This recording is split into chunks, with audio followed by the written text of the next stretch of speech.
Durante siglos, las monarquías europeas se legitimaron con una idea simple pero poderosa: el rey gobernaba como servidor de Dios, protector de la fe y padre de su pueblo. Pero en el siglo XVIII algo cambió. Los reyes comenzaron a llamarse a sí mismos ilustrados, empezaron a confiar menos en Dios y más en la razón, menos en la tradición y más en las modas filosóficas. Y lo más irónico de todo, esas mismas monarquías que decían modernizarse, fueron las que prepararon el camino para su propia destrucción. Las monarquías ilustradas no fueron el antiguo régimen clásico. No eran verdaderos continuadores del orden medieval. Eran estados centralizados, burocráticos, cada vez más alejados de la vida real del campesino, del artesano y del cristiano común. Monarcas como Federico II de Prusia, José II de Austria, Catalina II de Rusia, no gobernaban ya como reyes medievales, sino como administradores del progreso. Su lema implícito fue: todo para el pueblo, pero sin el pueblo. El rey dejó de verse como un siervo de Dios y comenzó a verse como un ingeniero social. Muchos reyes pasaron del catolicismo tradicional al deísmo, al escepticismo o al ateísmo privado. Las cortes se llenaron de masonería, deísmo, hedonismo aristocrático, moral cada vez más secularizada. El clero dejó de ser aliado y comenzó a ser visto como un obstáculo. Reducen órdenes religiosas, confiscan tierras de la Iglesia, someten al clero al aparato del Estado. No defendían la fe, querían controlarla. Voltaire no fue solo un filósofo, fue un protegido de reyes, amigo personal de Federico II de Prusia, invitado frecuente de nobles, subvencionado por aristócratas. Diderot fue protegido por Catalina la Grande. Los enciclopedistas no vivían como mártires, vivían bajo patrocinio cortesano. Los mismos reyes que debían defender la tradición cristiana, financiaron a los hombres que la ridiculizaron. Las monarquías no lucharon contra la Ilustración, la financiaron. Mientras los reyes hablaban de progreso, las personas del campo seguían viviendo en miseria. No eran monarquías orgánicas, eran monarquías administrativas. Los reyes ya no representaban el campesino cristiano, la vida austera, el orden espiritual.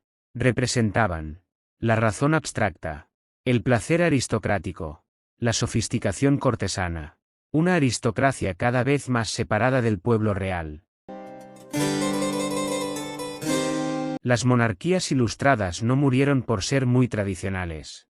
Murieron por haber abandonado sus propios fundamentos. La Revolución Francesa no cayó del cielo. Fue precedida por décadas de desprecio a la Iglesia, burla de la tradición, exaltación de la razón abstracta, desarraigo del pueblo real. Los reyes educaron a sus propios verdugos, promovieron a los hombres que enseñaron a odiarlos. La Revolución Francesa no fue un rayo espontáneo en un cielo despejado. Fue el resultado de décadas, incluso siglos, de erosión deliberada de la cultura tradicional por las propias élites. Antes de 1789, el trono ya había perdido su carácter sagrado. La Iglesia ya estaba subordinada al Estado. La nobleza ya no se veía como un orden moral, sino como una clase parasitaria. Y todo eso no fue obra de los revolucionarios, sino de las propias monarquías ilustradas. Los reyes habían permitido que se ridiculizara la fe cristiana, la autoridad, la jerarquía natural y el sentido de deber. Habían permitido que la razón se convirtiera en tribunal supremo. Cuando estalló la revolución, el pueblo no se levantó solo contra impuestos, se levantó contra un mundo que ya había sido vaciado de sentido espiritual. El resultado no fue libertad, fue una nueva religión política. La diosa razón fue entronizada. Las iglesias se convirtieron en templos cívicos. El calendario cristiano fue reemplazado. Los muertos fueron contados por miles en nombre de la virtud. Y aquí está la gran ironía: las monarquías ilustradas no murieron por ser demasiado sagradas. Murieron por haber dejado de serlo. Crearon una generación que ya no creía en tronos, pero tampoco en altares.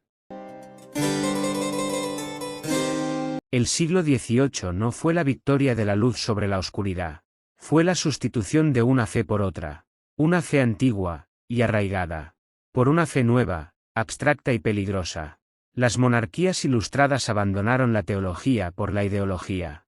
Abandonaron la tradición por la utopía. Abandonaron la humildad ante Dios por la soberbia de rediseñar al hombre.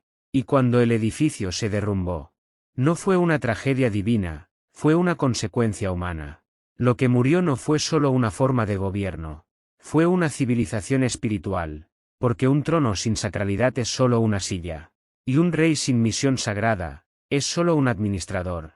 Y quizás la mayor lección de este periodo no sea política, sino metafísica, una sociedad que destruye lo que la trasciende. Termina adorándose a sí misma. Y cuando el hombre se convierte en su propio Dios, la historia rara vez termina bien.